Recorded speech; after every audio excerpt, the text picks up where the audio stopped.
খালেদা জিয়ার আসনে এশিয়াটির আকস্মিক খালেদা জিয়ার আসনে দাঁড়িয়ে আমার বলতে খুব কষ্ট হচ্ছে যে এতগুলো ঘটনা ঘটলো যে আমাদের নারীদের হিজাব টেনে খুলে ফেললো, এতগুলো ঘটনা ঘটলো, কান টেনে ছিল।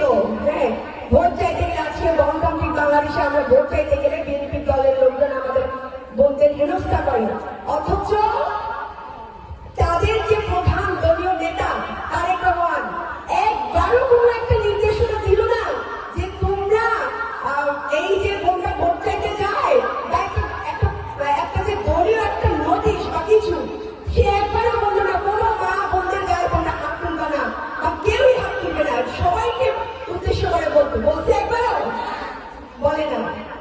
তাইলে যিনি তারেক রহমান এত বড় নেতা, যিনি তার দলীয় নেতা কর্মীদেরকে সামলাইতে পারে না, তাদেরকে কন্ট্রোলে আনতে পারে না, তিনি দেশের কি কন্ট্রোল করবেন?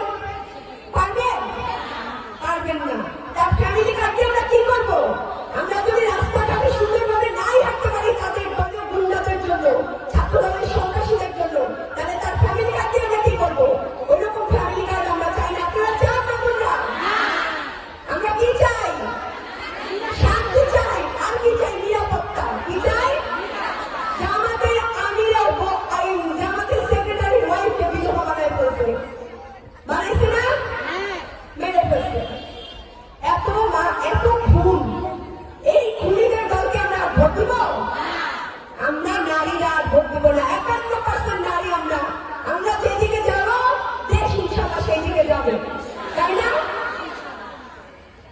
আজকে অনেকেই বলেন যে আপনি এভাবে সরাসরি কথা বলেন, আপনার তো আপনারা তো যে কোনো সময় মেরে ফেলবেন।